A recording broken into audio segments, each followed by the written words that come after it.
जरा सोचिए, अगर आपके पिता घर से बाहर कहीं नौकरी करने या धन कमाने जाएं और वहां से उनकी आपको कई महीनों तक ना तो कोई जानकारी मिले और ना ही उनसे बातचीत हो पाए, तो आप पर क्या बीतेगी। यकीन मानिए, आपके दिल का चैन और रातों की नींद उड़ जाएगी।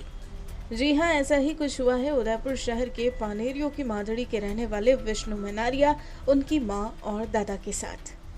दरअसल विष्णु मनारिया के पिता मुकेश मनारिया को साल 2017 में दिल्ली के रहने वाले पंकज ओसवाल और उसकी पत्नी राधिका ओसवाल घर में रसोइये का काम करने का बोलकर अपने साथ स्विट्जरलैंड लेकर गए थे, लेकिन उन्हें जबरदस्ती अपने निजी कार्यों को करने के लिए लगा दिया गया। यही नहीं, विष्णु मनारिया ने उसके पिता को शारीरिक और मानसिक प्रताड़नाएं देने के गंभीर आरोप लगाते हुए कहा कि इन लोगों ने उसके पिता को कहाँ रखा हुआ है, इसकी कोई जानकारी भी उनको नहीं दी जा रही है। बेटे ने पंकज और राधिका पर यह आरोप भी लगाया कि उन्होंने उसके पिता के कम पढ़े लिखे होने का फायदा उठाते हुए उनसे कई दस्तावेजों पर दस्तखत भी करवा लिए हैं और कुछ खाली चेक भी साइन करवा लिए। विष्णु मनारिया ने बताया कि उनके पिता की किसी कमलजीत नामक व्यक्ति ने फोन पर बात कर पाई, जिसमें उनके पिता ने डरते हुए कहा कि अगर मुझे जिंदा देखना चाहते हो तो उनके कहे अनुसार सारी शर्तें मान लो और वो जो कहते हैं वहां साइन कर दो। आखिर क्या है यह पूरा मामला, आइए हम आपको विष्णु मनारिया की जुबानी ही सुनवाते हैं। नमस्कार, मेरा नाम विष्णु मेनरिया है और मेरे पिताजी का नाम है मुकेश कुमार मेनरिया। मेरे पिताजी 2017 में स्विट्ज़रलैंड गए थे एक पर्सनल शेफ के थ्रू पंकज ओसवाल की फैमिली के लिए।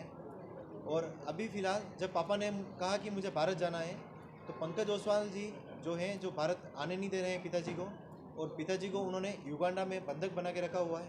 और इस रिगार्डिंग में हमारे विदेश मंत्री दिल्ली भी जाके आया हूँ मैं, उनसे भी कोई सहायता नहीं मिली है मुझे अभी तक। और मेरे पिताजी जिंदा है या नहीं है ये भी मुझे पता नहीं है।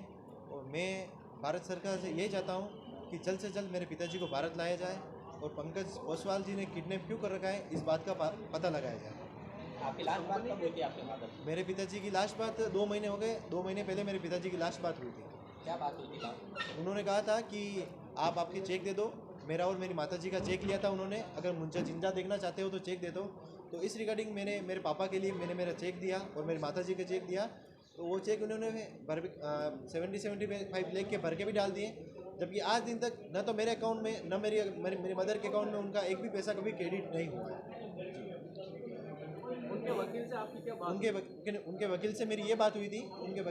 वकील ने हमें ये दिलासा दिया था कि आप सब जो भी कार्रवाई कर रहे हो वो कार्रवाई रोक दो, और हम आपके पिताजी को गारंटी लेते हैं कि आपके पिताजी को हम दिल्ली एयरपोर्ट पर ले आएंगे और हम कुछ पेपर्स देंगे, उनके ऊपर आप साइन कर देना। और आपने जहाँ जहाँ भी मेल किए हैं एम्बेसी में, वो सब आप रिटर्न कंप्लेन वापस ले लेना। इस चीज़ की सर मेरे पास कॉल रिकॉर्ड भी है सर। कितने साल से काम कर रहे थे आपके पिताजी? मेरे पिताजी उनके लिए 7 साल से काम कर रहे थे। क्या कारण लगता है आपको कि वो क्यों उन्हें बंधक बनाया या नहीं आने देना चाह रहे हैं? सर इस चीज़ का सर मुझे भी नहीं पता है कि किस लिए बंधक बनाए हैं और क्यों नहीं आने दे रहे हैं।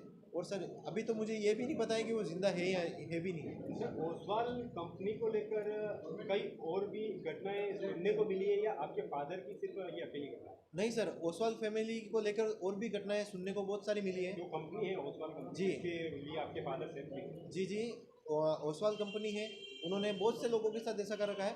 और ओसवाल कंपनी ने खुद ने एक ऑस्ट्रेलिया में बहुत बड़ा फ्रॉड कर लगा है 150 मिलियन का। पर उन सब से सर हमें कुछ नहीं, मुझे कुछ नहीं चाहिए। मुझे सर मेरे पिताजी बस भारत चाहिए। जिन लोगों पिताजी ने दूसरे देश की नागरिकता ली, उसका विरोध नहीं किया गया उसने?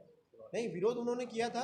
और उन्होंने कहा था क्योंकि उन्होंने पंकज ओसवाल ने उनके उनको बिजनेस क्लास वीज़ा दी थी। और पंकज ओसवाल जहाँ जहाँ भी ट्रैवल करते थे पिताजी को साथ में लेकर ट्रैवल करते थे, तो इसलिए उन्होंने वहाँ की नागरिकता दिलाई।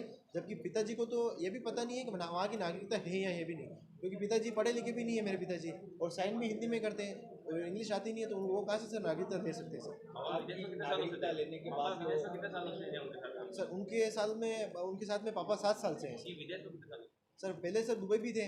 दुबई 8-10 साल से पहले दुबई काम करते थे। लास्ट लोकेशन आपके फादर की कहाँ थी? लास्ट लोकेशन मेरे फादर की बॉम्बे ग्रैंड हयात होटल की बताई थी सर।